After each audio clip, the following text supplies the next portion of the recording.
Ita dai ƙungiyar mai rajin taimakawa al'umma a Najeriya mai suna Grassroots Mobilizers for Better Nigeria Initiative ta haɗa gwiwa ne da hukumar ilimi bai ɗaya ta jihar Jigawa wajen ganin ta inganta harkokin shigar da karatun tsangaya na almajirai zuwa ilimi na bai ɗaya.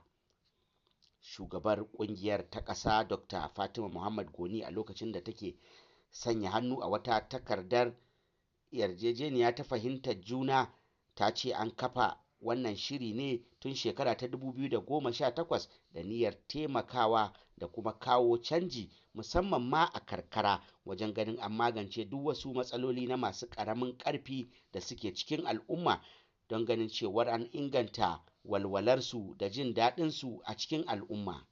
Dr. Fatima ta yi bayanin cewar ƙungiyar ta yi abubuwa da dama musamman ma waɗanda suka haɗa da taimako a harkar ilimin tsangaya da kuma samar musu kayan yunifom na makaranta da kuma ciyarwa da kuma harkar lafiyarsu da kuma horar da su akan sana'o'i daban-daban.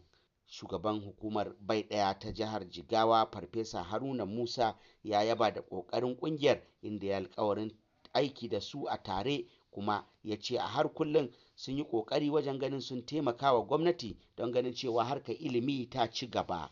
Daga bisani shugabar ƙungiyar Dr. Fatima Muhammad Goni ta ziyarci ƙauyen Kore na ƙaramar hukumar Garki domin ta ƙaddamar da wani masallaci da ta gina musu domin al'ummar su samu suke sallah a matsayin sadakatu jariya.